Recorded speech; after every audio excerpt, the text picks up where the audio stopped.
If you think judges are impartial and fair, think again. This is Dale Rabe Jr., and he was the court-appointed defense attorney in Childress, Texas. Recently, when Judge Mesa resigned, he was appointed judge by Governor Abbott. Rabe had the advantage of knowing all the right people, and he rubbed elbows with them regularly. He graduated from SMU Law School, and he graduated from the University of Texas at Austin. Not only that, but he served on the boards of the Childress County Hospital District and the Childress Municipal Development District, and he was a former board member and former president of the Childress Chamber of Commerce. Of course, that's not really saying much because, those kind of things, they're just like figureheads. You don't really do any work for them. He also coached Little League, but I heard his team really was no good and they lost every game. That's just what I heard. But one of the main reasons that Rabe was the board member of all those places and rubbed his elbows with all the right people is because he was born with a silver spoon in his mouth. He didn't have to work for anything when he was growing up.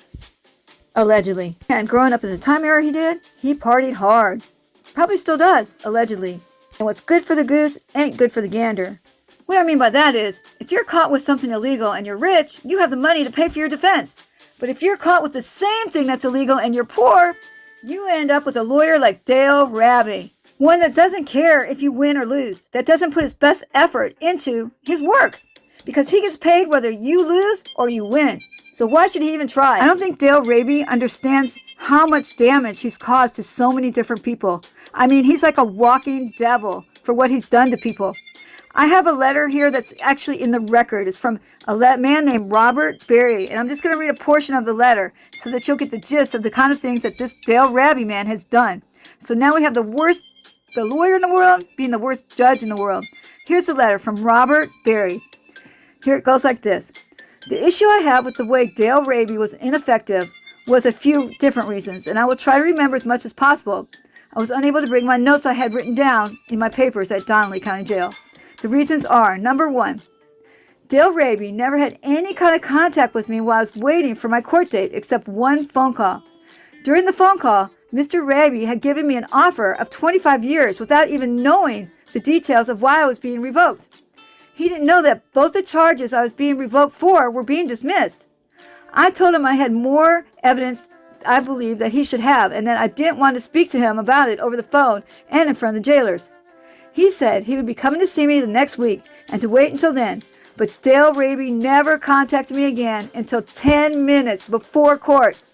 Number two, leading up to that time, my family constantly tried to contact Dale Rabe.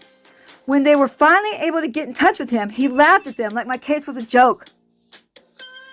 Number three, my mother was finally able to contact Mr. Rabe the day before court. He told her he was coming to speak to me finally about what other evidence I had and to talk about my case.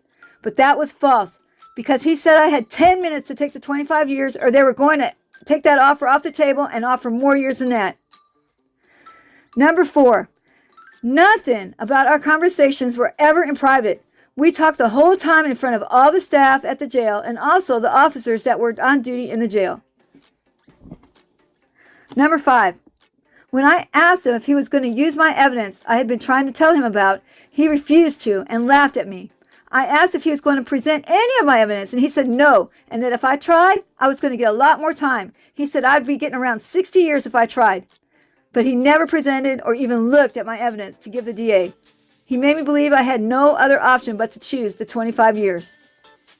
That's just a portion of the letter. It goes on. And everybody's correspondence with me has been similar to this. These allegations might not even be true, but there's so many stories and they're all so the same. So I'm thinking there's got to be a little bit of truth in them. The people of Childress and the surrounding counties need to know about this judge and the rumors that are surrounding him. If we're wrong, prove us wrong. Otherwise, I'm sure a few of us will see you in hell.